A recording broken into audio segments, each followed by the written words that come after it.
team, so we're gonna talk about to fast or not too fast. Should you be living the fast life? All right. So if you don't know me, my name is Jesse Dale. I do a lot of intermittent and a lot of fasting throughout the years, sometimes during some seasons a little bit more than others. My wife has been doing intermittent fasting for several years now.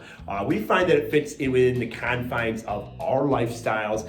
And if you haven't seen our 3 pillars of nutrition videos, check those out. But basically, you want to make sure that any nutritional intervention strategy fits within your 3 pillars. And the 3 pillars, really quick, watch the videos though. Number 1 would be lifestyle, number 2 would be caloric balance, and number 3 would be managing inflammation. So, fasting, okay? You've read about it, your neighbor did it, you read about a guy in the fitness magazine that lost 100 pounds fasting. Should you try it? Is that a good tool for you to try?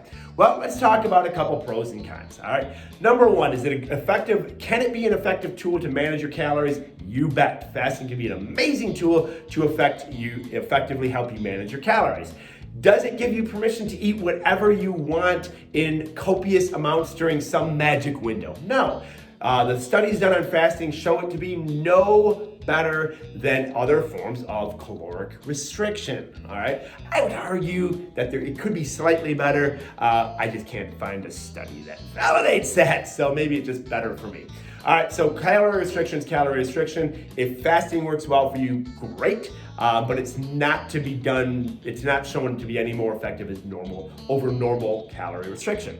All right, let's talk about a con. If you have a poor relationship with food, all right, meaning maybe a prior eating disorder or some body dysmorphia, or if you're underweight, fasting's not the right tool for you, in our opinion. So I would not recommend fasting as a method that you use for your nutritional intervention strategy. Now, if you're a little bit overweight, and you have a little bit more body fat that you would like to lose, and the term fasting doesn't like completely freak you out, well, maybe that would be a decent tool for you to lose. So a lot of it is your relationship with food. If you're used to eating on a schedule, like you were kind of just raised, breakfast, lunch, dinner, snack in between, fasting may not be a successful tool for you because your body produces a hunger hormone called ghrelin that peaks when it's used to being fed. So it's going to be tougher to overcome that ghrelin hormone, that hunger hormone, if you're used to eating on a schedule. Now, if you're a real busy lifestyle, like you're like, I have no schedule. Sometimes I skip breakfast. Sometimes I don't have lunch. Sometimes it's a working lunch. Sometimes, I'll pull a 24. Sometimes I can't even remember the last time I ate. Well, then you probably don't have a preset ghrelin release. So hunger hormones aren't going to be as big of an issue. You may try one of the fasting protocols, an intermittent fasting or 24/7, 24, something along those lines might be beneficial for you, okay? Not saying that if you're used to a schedule, not to give it a try, but you may be setting yourself up for some severe hunger. That's one of the cons of fasting, is if you are used to eating on a schedule and then you start fasting, you a lot of times will overeat, okay? Well, and what happens is we just eat way too quickly because we feel so deprived, all right? So very, very important on that. If you're in a period of life where putting muscle on is a priority, you want to put muscle on, fasting may not be the best nutritional intervention strategy for you. Now, I don't believe that you necessarily, or the research supports you're not necessarily going to lose muscle, but let's get real. You're not going to gain muscle not eating. Right? Yes, there are growth hormone increases in anabolic hormones when we fast, and that basically mitigates muscle loss, but it absolutely is not an anabolic process for putting muscle on. All right, so autophagy, we'll touch on autophagy. So should you fast for the benefits of autophagy? Autophagy is a great thing. It's basically cell recycling, okay? So our cells, they have a shelf life and then they die, and autophagy is a process the body uses to recycle those dead cells. That's a good thing. Yes, autophagy does increase while fasting. However, if we go and just smash calories the next day and have all these inflammatory foods, that's going to negate a lot of those benefits.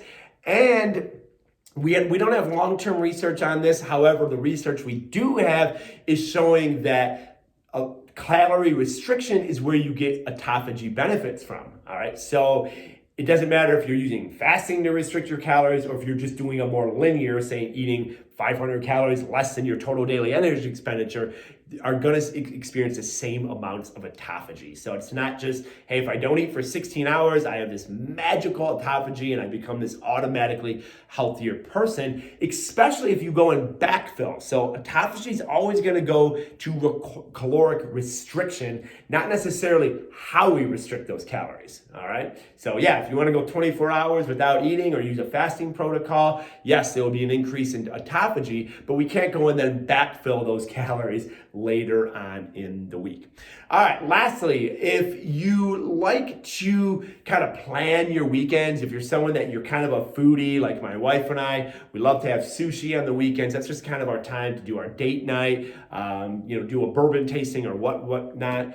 Then fasting or a fasting protocol could be a really good way for us to bank calories for those events and not put a bunch of body fat on. Now, remember our 3 pillars, we still need to manage inflammation when we're backfilling some of those calories. So a lot of the fasting protocols help for us. They help keep us in a caloric restricted state, pillar number 1. So they help us manage our calories and able to incorporate larger meals of foods that we love, okay? We don't like to do just, 2 or 3 sushi rolls. We like to do 4 or 5. A lot of times when you average that in with everything else you have going on in a day, that puts you over your caloric average. So we can use a fasting protocol to help balance that out. All right, so there you have it. Nothing bad comes from giving it a week trial. If you want to contact a macro missionary endorsed coach in your area and say, hey, I want to give this fasting thing a try, they can hook you up with a full meal plan, grocery list, a whole 9 yards of something that will manage calories, manage your inflammation, and also give you a good fasting protocol in the process of that. So you guys have a great rest of your day, and we'll see you next time.